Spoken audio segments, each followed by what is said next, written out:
무엇인가 이해한다는 것은 사랑하고 있음이라 했습니다. 이해의 크기는 각 영혼의 의식 크기에 따라 제각각입니다. 그러므로 여러분은 우리의 메시지를 각자 다르게 해석하고 이해합니다. 태양계에 속한 모든 행성들 역시 각각 의식 크기에 맞추어 메시지를 이해하고 주파수 상승에 적응합니다. 자유롭게 사십시오. 여러분들은 신적 존재입니다. 여러분들이 무엇을 하든 상관없습니다. 여러분이 하고 싶은 일은 무엇이든 하십시오. 나머지는 신에게 맡기십시오. 모든 것은 신이 처리할 것입니다. 어느 무엇도 잘못된 것이 없습니다. 모든 것은 완벽하며 존재할 뿐입니다. 어떤 마스터로부터 이런 말을 들었을 때 여러분은 어떤 생각이 듭니까? 마스터의 말처럼 아무 생각 없이 살아도 되는 것일까요? 아무것도 하지 않고 나머지는 신에게 맡겨야 하는지요? 잘못된 것이 없으므로 아무렇게 행동해도 되는 것일까요? 모든 것이 완벽함으로 어떠한 행동을 해도 괜찮은 것인지요? 그런데 참 이상합니다. 그럼 마스터들이 왜 필요한 것이지요? 당연한데 왜 그런 말을 전하는 것일까요? 혹시 자신의 의식 크기와 깨달음을 과시하고 있는 것일까요? 더욱 이상한 것은 무엇을 하든 상관없다고 마스터는 말하지만 정작 자신은 왜 사랑과 이해의 파동에서 살고 있는 것일까요? 자, 여기서 여러분들은 관점과 체험의 차이를 발견할 수 있습니다. 무엇을 하든 상관없다고 말해서 여러분들이 절도하고 살인하고 사람들을 괴롭히며 산다면 여러분의 관점과 체험이 마스터의 그것과 다르다는 것을 알게 될 것입니다. 여러분이 절도하고 살인을 한다면 마스터는 여러분들의 행위를 관찰만 할 것입니다. 그는 마치 영화를 보듯 여러분들을 관찰합니다. 다시 말해 마스터가 도둑질하고 살인해도 됩니다. 원하는 대로 사십시오. 라고 말했다면 마스터는 여러분들의 모든 행위를 이해한다는 뜻입니다. 마스터는 아무리 살인을 하고 빼앗고 남을 괴롭히려고 해도 절대 할 수 없다는 것을 역설한 것입니다. 여러분들이 사랑과 이해의 파동대에서 살기 시작하면 살인이나 도둑질을 하려 해도 할 수 없다는 것을 의미합니다. 왜냐하면 사랑과 이해의 파동대에 살고 있으면 그러한 체험에 접속이 되질 않기 때문입니다. 그러므로 그러한 체험을 할 수 없는 것입니다. 따라서 자유롭게 사는 것이 먼저가 아니라 사랑과 이해가 먼저인 것입니다. 이처럼 여러분들의 우주는 원인과 결과로 작동됩니다.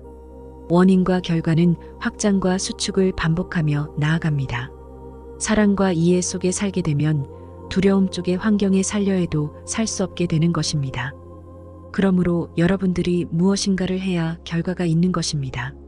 가만히 있으면 아무 일도 일어나지 않습니다. 가만히 있는 것도 행동이며 선택이기 때문입니다. 누군가가 자신의 말을 믿으면 구원되어 상승되고 신성회복에 이를 수 있다고 말했다면 그 말 또한 틀린 말이 아닙니다. 그 역시 창조자이므로 그의 말은 존중되어야 합니다. 그가 그 말을 하는 동시에 자신의 체험 막 데이터에 그것을 이루었기 때문입니다. 하지만 그의 말은 여러분들에게 일어나지 않습니다. 왜냐하면 그의 주장은 자신의 관점에서 맞는 말이며 여러분들의 관점이 아니므로 그러한 일은 일어나지 않습니다. 수많은 메시지들과 사상들이 이러한 점에 대해서 확실한 관점적 차이를 제시하지 않고 주관적 전달에만 그쳤습니다. 도둑질하지 마라, 간음하지 말라, 살인하지 마라 등등. 이 모든 것은 말을 하고 있는 사람의 관점에서는 모두 옳겠지만 여러분들의 관점과 체험이 아니라면 그러한 일은 일어나지 않습니다. 그러므로 그러한 행위를 하지 않기 위해 무엇인가 먼저 해야 할 일이 있음을 깨달아야 합니다. 이는 모든 창조계에 적용되는 공통점입니다. 모든 창조는 주관적 관점에서 일어납니다. 각자의 주관적 의식이 모든 것을 창조하는 것입니다. 이 말의 의미가 매우 어려울 수도 있습니다. 여기서 전체 의식에 대한 하나의 팁을 드리겠습니다. 왜 모든 창조적 관점이 주관적인지에 대한 이유입니다. 그 이유는 오직 살아 움직이는 하나의 의식 때문입니다. 여러분, 우주에 오직 살아 존재하고 움직이는 의식은 단 하나뿐입니다. 체험을 제공한 자, 체험하는 자, 이를 지켜보는 자, 모두 하나인 것입니다. 우주에 무수히 많은 영혼들이 수많은 체험을 하고 있는 듯 보이지만 관찰자로서 체험하는 의식은 오직 하나입니다. 그러므로 창조계 안에서 말하는 것, 생각하는 것, 상상하는 것 등 모든 영혼들의 체험은 모두 주관적입니다. 자, 그럼 신성회복과 관련하여 계속하겠습니다. 신성회복에 관한 이야기야말로 우리가 메시지를 전달하는 주된 목적이라 할 수 있습니다. 우리는 여러분에게 신성을 깨워야 한다고 했습니다. 그것은 사랑이나 두려움의 양극성 문제가 아닙니다. 그것은 관점과 체험에 관한 이야기입니다. 여러분들은 그 점을 이해해야 합니다. 우리는 모든 체험이 좋다고 했습니다.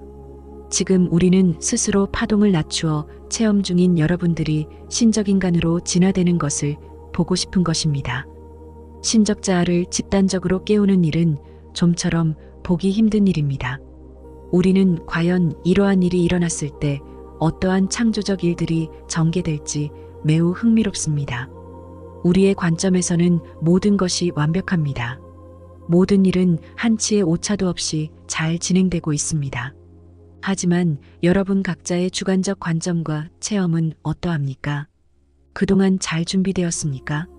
언젠가는 하겠다고 다짐하며 계속 미루지는 않았습니까? 혹시 너무 늦었다고 생각하고 있진 않습니까?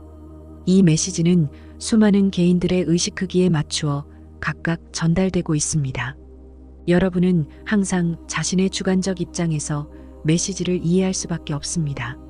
자신이 얼마나 메시지를 이해하는지, 어디쯤 가고 있는지, 얼마나 준비되었는지, 이제 어떻게 행동해야 하는지 등 각자의 분별 기준은 다를 것입니다.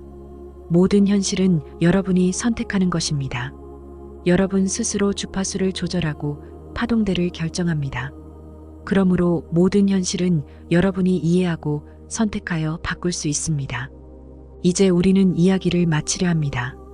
여러분들의 집단적 상승이 집단적 깨어남으로 연결되길 우리는 바라고 있습니다. 우리는 더 많은 신적자들이 깨어나 진정한 태양계의 관리자로서 지구를 보존하고 진화를 완성시키는 모습을 보고 싶습니다. 모든 것은 바로 이 순간 시작되고 이루어집니다. 시간은 아직 충분합니다. 여러분들은 각자 오랫동안 지금을 위해 준비해왔습니다. 현실이 아무리 힘들고 두려움으로 자신을 속인다 할지라도 이해 못할 것은 없습니다. 우리는 여러분들이 반드시 그 일을 해낼 것으로 믿습니다. 우리는 창조자입니다.